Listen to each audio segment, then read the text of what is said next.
Good afternoon, Darius Wallace. Delighted to have you with us at the Oh, IPPH as we explore through our Defining Fathers Legacy series three of the outsized personalities who were pivotal to Washington, D.C. becoming a meaningful metropolis. And certainly one among them is Frederick Douglass. And it's wonderful to have you, who has really done a wonderful job of recreating that moment of those moments with Frederick Douglass in a theatrical way. So thank you for being here. oh, it's an honor to be here, and I'm excited. I'm actually in Easton, Maryland, Who are where you? Frederick Douglass grew up on a plantation, and I'm here to do a performance in his hometown. So I'm So what is the honored to. performance like? What are you going to do?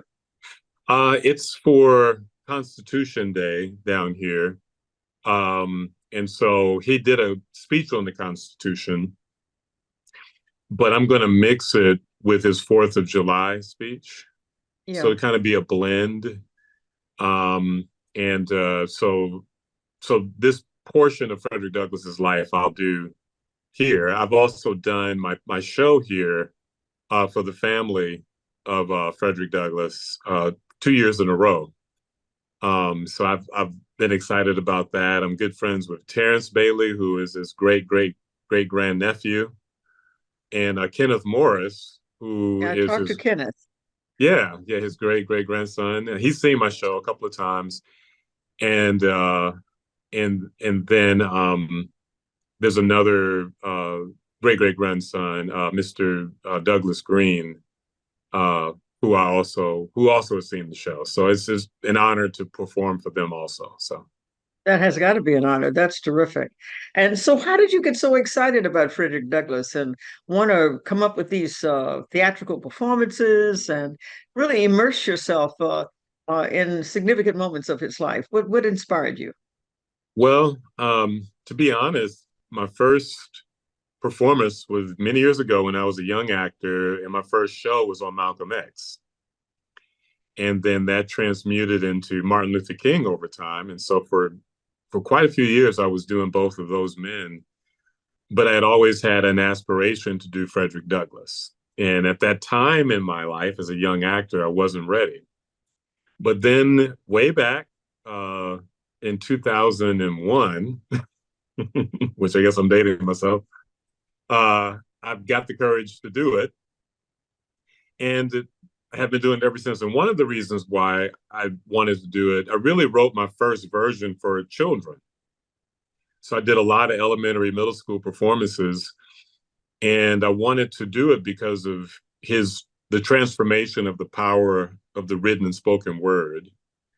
And I wanted young people to see the power in Frederick Douglass's love of reading and writing and his imagination and his ability to overcome his circumstances, which he was born into. He didn't ask for it, but he overcame it. And so that was the beginning of my desire to want to do Frederick Douglass's life. IPPH, Michael Steele and I interviewed David Blight, who is probably the foremost scholar on Frederick Douglass. And we also had Lee Fott, who gave us an insight of the women in the life of Frederick Douglass. And I was glad we did that because she brought Anna Douglass to life. So we had a greater appreciation for how indispensable she was to him because she wasn't a literate woman, as you know, and therefore she wasn't able to sort of uh, provide testimony to her own contribution.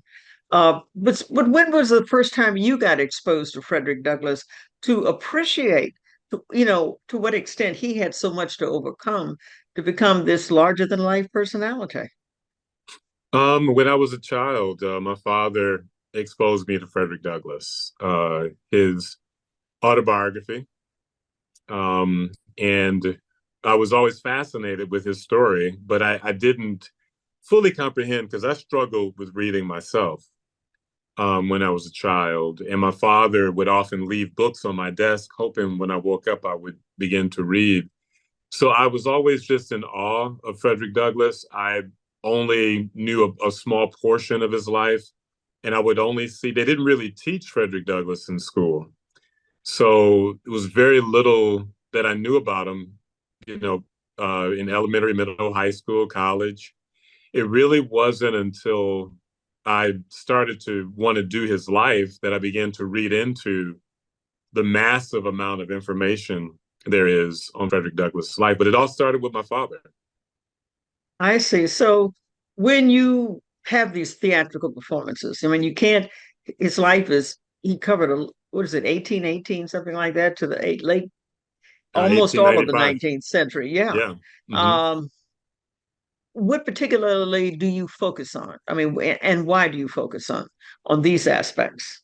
Yeah, I mainly through the course of time have focused on his early life, um, his young life when he his plantation story, but then also to moving into the early part of his speaking and writing career as an abolitionist has dominated, and I believe I do that part because it's to me the most dramatic, and then also too, it's the his ability to overcome chattel slavery and to really move into a space where he's 200 years ahead of his time, as far as I'm concerned.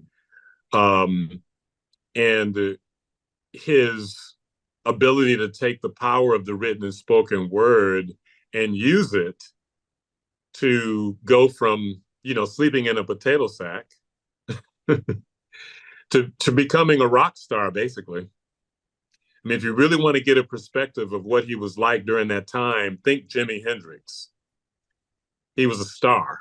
He was the No, most no, no. I mean, he photographed was man of probably that. bigger than that. I think he was the Yeah. most photographed man of that century. Oh, he was. Yeah, the most photographed man of that century. But the reason why I say that is because we predominantly see him only as a stately character. Mm, We don't hmm. see him where women fainted in his presence. And we don't see the fact that you couldn't get in to see him. uh, he was so popular that Stephen Douglas couldn't stand him because whenever Stephen Douglas had an event, many people would come because they thought it was Frederick Douglass. And when they found out it was Stephen Douglas, they all would leave. So he removed the S from his Douglas. So with Stephen Douglas is one S, Frederick Douglass is two S's because he wanted people to know that it was him. And of course, people still didn't come. Um, But how and do you think so how do young people react? Do they get it? Do they get that his journey was just unprecedented? I mean, I don't even know how he pulled it off, but do they get it? they do after they see the show. Um, One of the things that we're told, especially as African Americans, that we don't have a choice, that things are limited, um, that because of our skin and because of the circumstances surrounding us, we can't. And what I try to help them to see is that Frederick Douglass took the T off of can't. And he went beyond what anybody could have imagined he could go during that time. He didn't do it alone. Um, there were many influences in his life uh, that helped him become who he became. Anna definitely was one of the major ones, but also his grandmother. But really, even the slave driver and also the overseer, they all played a role in his determination to come to understand what freedom is. But a And lot of people have negative experiences. I mean, life will always have, teach you a few lessons. Um, but not most people could not possibly take those experiences and transform it into, I mean, someone so powerful, so pivotal, like you pointed out, far more of an attraction than Stephen Douglas, who was won for Senate and running for president, and yet he was the more important personality. You yeah, have to think there's something else going on here, that he could be catapulted to that. Well, it's so true. Frederick Douglass talks about the divine spark. Um, and I talk about it a lot because I believe in that we're more than this flesh and bone, this house that we're living in. And that because of this spark, a spark of inspiration, the spark of life that is within us, we really do have the power to overcome um, what oppression may come to us in any way, shape, or form, because there's so many different forms of oppression. And Frederick Douglass found it, but one of the ways he found it, though, was through the power of the written and spoken word. And the reason why I say that is because, and so that books and words and poetry and the things that Frederick Douglass read stimulated his imagination. The imagination is the thing that no one can take from you. No one can take away your imagination.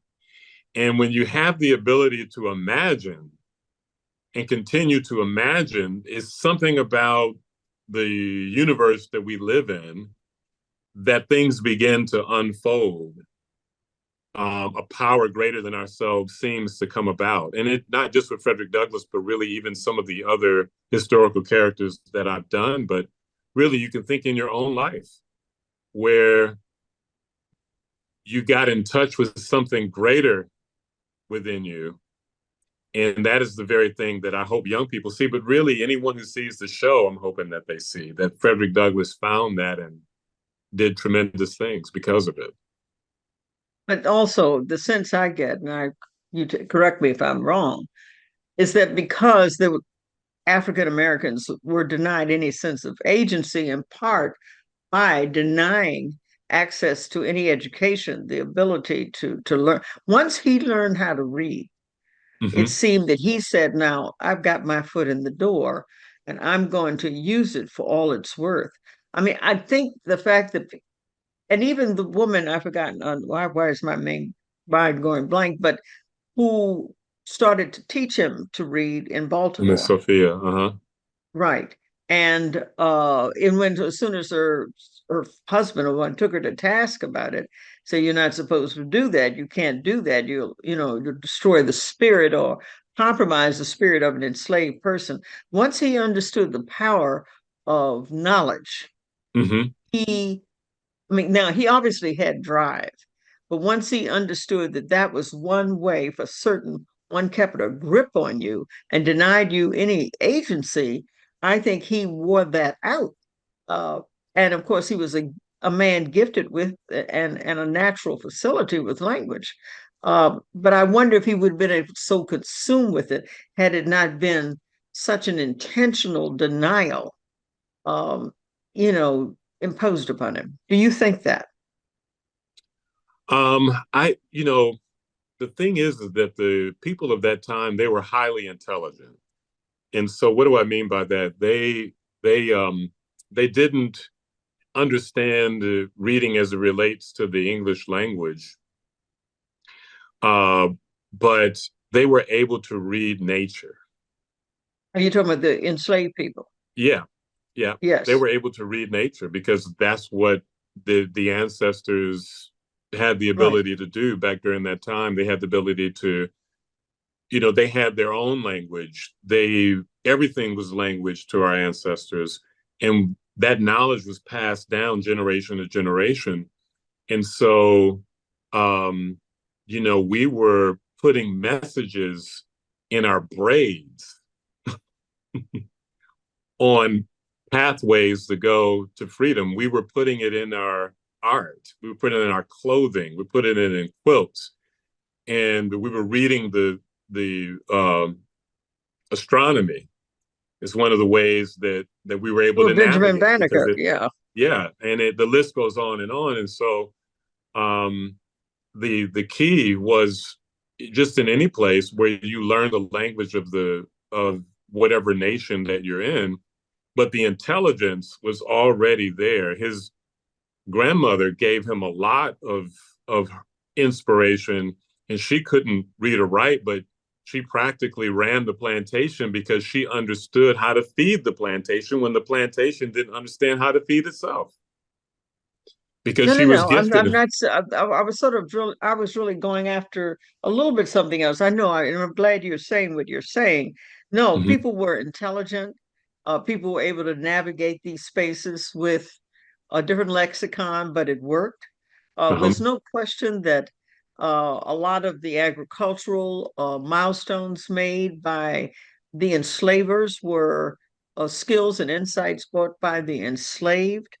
And one of the things that I appreciated about Dr. Fott was her emphasis on how Anna Douglass really maintained the finances for She did. their household. And She though did. she was not a literate woman, she was a very competent, capable woman That's very right. who that all of that I'm glad you spoke of it because it's important to highlight and it creates a context that people sometimes don't appreciate. Uh, People of all races don't appreciate. But what I meant with Douglass, Douglass was almost like a one man, almost not one man, there were others, but he became one of the most significant forces of pressing a system into this nation in Hmm. acknowledging and respecting of the presence of African Americans. Obviously, part of what he lived in a lifetime at a time when Abraham Lincoln, he was disappointed in him. Hmm. Uh, and there was the whole dynamic around trying to get once emancipated, formerly enslaved, uh, to leave the country. And he himself was even thinking about going to Haiti. One of a contemporary candidate is preoccupied with the country of Haiti. Um, but really, it was when the attack on Fort Sumter occurred, he knew that this may be the moment for now enslaved, hopefully soon to be formally enslaved, can leverage this nation in embracing um, our presence. So he had to use language because he was an advocate to try to press and expand the notion of we the people. That's how I take it. Now I'm come out of the world of politics, and so I see it that way. And so you may see it differently. Yeah, I see both really. Part of the power and the magic of Frederick Douglass is really the power and magic of our people is he was able to bring that ancestral wisdom to the table along with learning the language and learning reading and writing as it relates to this country and learning it in a way where he was better at rhetoric than most of the people that he was surrounded by. But a lot of that came from the plantation. Why? Because one of the things he would do is he would imitate in a mocking way the people he would debate. Well, guess what?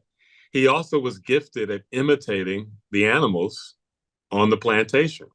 He did it all the time. And so he used that part of storytelling as well as the storytelling that he learned growing up that nobody in the political plat they were ready for. So he had both. He had both the ability to take who he was as a Bailey, right? His original name was Frederick Bailey, and Right. he brought it to being Frederick Douglass. And no one knew how to handle those abilities. The fact that he wouldn't just stand on the platform and speak, he would actually perform his speeches, and he would tell the stories and become the characters because that's what he knew growing up. That's how the old folks told stories back during that time. But he also mastered traditional rhetoric, and he blended the two, which was very much a part of his power. And so No, he that's had the fascinating. ability to Yeah. do both. Yeah. So you're saying because he was very ag- aggressively a composite of two cultures, Yeah. uh, that made him so extraordinary. Why Yeah. he could disarm sometimes his typical American, Yeah. uh, all right, challengers or whatever, in conversation because he could have he was a composite. And was he unique in this regard? I mean, there certainly were other voices at this time, but he seems to stand out. So, I mean, he is just like he's this outsized personality. Was he uniquely gifted at doing this? Typically scholars credit his gift with the English language. You're Hmm. telling me no, but that he had too. He had that, but he was able to amplify that Oh yeah. with the language and lexicon of an enslaved culture. Oh yes, absolutely. He was unique in the sense that he was able to learn um, the traditional rhetoric styles and traditional English language and the way, if I saw a letter, they had Frederick Douglass's letters. This is in Boston in a museum with Thoreau and Emerson. Mm-hmm. Douglass's letters, we'll put it this way, Emerson and Thoreau, their handwriting looked like a doctor's handwriting, Mm-hmm. if you know Okay. what I mean. Uh-huh. Frederick Douglass's handwriting looked like a work of art. Really? Yeah, I mean, I've never seen cursive writing like that before ever. And so to he had the ability to do both. And in that sense, he was unique because he really cared about that ability. He cared about Mhm. it so much that he needed to be much greater than anyone else in that space. Right. And so, because of that, I think that that's what made him unique. He was able to reach our community as well as the white abolitionists, and even those that hated him. He was still able to reach them because of his command of the English language, and not even just regular debating or speech making. He almost was probably an actor, even because he Mhm. truly acted out what he spoke. One of there were five books that he read deeply. One of them was Shakespeare. That's why he always quoted Shakespeare. But he would also often go down to the Federal Theater and quote Othello, stand on stage and just begin speaking, and performing monologues of Othello. And so he was truly a self-made man, which um, today means self-made millionaire. But back then, a self-made man meant one who was a reformer. And whatever they learned, they would embrace and they would transform into what they've learned. And then they would teach others what they've learned. And so he was constantly growing, constantly learned concert violin. He spoke several different languages. He helped own and run a bank. He was a U.S. Marshal. The list Recorder just of goes on and deeds. on. Yeah, Yeah, and was it consulate or ambassador to Haiti? yeah, that's right. Dominican Republic and Haiti. Yeah, that's right. And also a hero in Ireland and in other parts of Europe. Right now, he's adored in Japan. Really? you know, yeah. He was just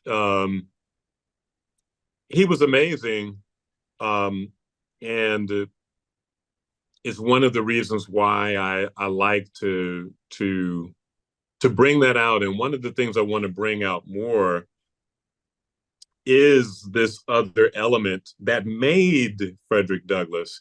It was the Bailey side, the foundation, the plantation that made Douglass. And often we'll focus on Douglass, the statesman, but we'll forget about, you know, the hood or the Mhm. neighborhood or the plantation where he was grounded, rooted, and what made him. So tell me more about Frederick Douglass that you said the women fainted. I mean, when I some of his early pictures, he did seem an uncommonly handsome man, Yeah. but you know, But they did? They Yeah, fainted? they oh yeah, they fainted and they there was one comment where a woman said he's awesome in his wrath, you know, because he had he was a I think 6'1" or 6'2", a football player build, Hmm. a big baritone voice. You have to know that there was no TV and the internet, and so the public And speaker was the LeBron James. right, you yeah. know, I mean, the public speaker was every little boy wanted to be a public speaker, and Frederick Douglass was that, and so all they had during that time was their expression and their bodies, and the audiences were often big, so the gestures were grand, and the passion was grand, and the rhetoric was grand, and um, so yeah, just like at a concert, women would faint. Wow. So when of all the aspects that you convey in your theatrical performances, what grabbed his family the most? I mean, you've done it twice now. Uh, Yes, what grabbed them the most? I think that they seem to see in my show the humanity, the heart, and the vulnerability Hmm. of Frederick Douglass. That there was something more than the stern image that we normally get, which he did on purpose because he didn't want people to misunderstand what slavery was like. So he never smiled on purpose. Um, but uh, in fact, he went through a whole lot. When you really take a look at what happened to him on the plantation, how he was treated, what he saw, um, there were attempts on his life, several times.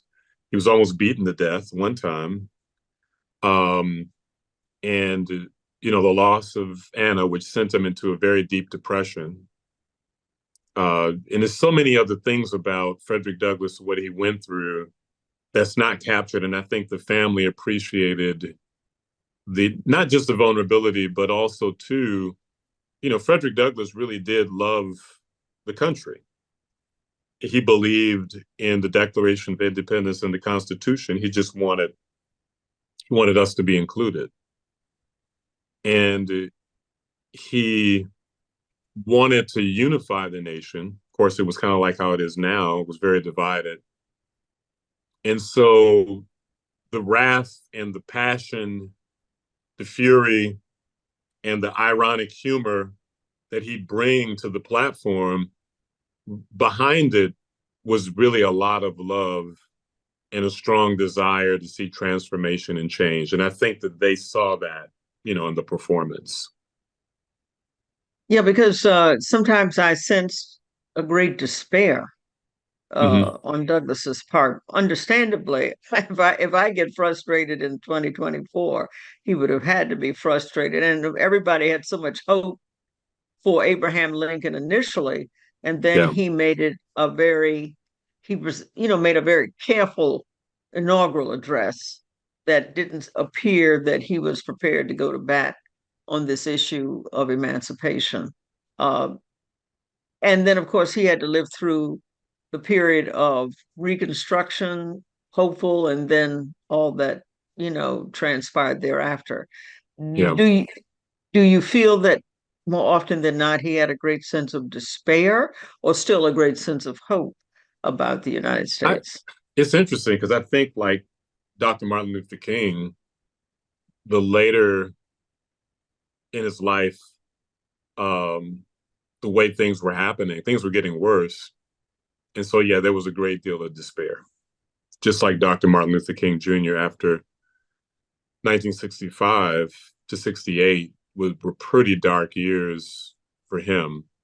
And I would say the 18 set probably mid 1870s through to his death were discouraged was a very discouraging period of time because of all the transformations and all the things that was happening politically, and things were sort of going back. He used all of his natural gifts to advance his purpose, his cause. And that's something that's extraordinary. Yeah, you know, it's funny after after the Emancipation Proclamation, Frederick Douglass said, "We must be watchful of what new skin the snake will shed, what new type of machine it will become, what new beast will devour our countrymen." Yeah, and Because and he wasn't it he power concedes nothing without a demand. yeah, Um, yeah, and it's true. I mean, if you have power, you're not going to just hand it over. And just because you think, oh, wow, I got these number of votes, hey, I don't necessarily think so. I'm not giving you that power. And so yeah. to be monuments, we want them to be people and really appreciate his great presence in our collective consciousness. So Thank you. really appreciate it and really thank you so very much. You've made this a much more exciting animated profile Oh, of the thank one and you. only Frederick Douglass. Thank you so very much. Thank you. It's an honor to be here, and I'm happy to be here. I'm glad we were able to do this. Yeah, I look forward to seeing you in the future. Yes, indeed. Thank you.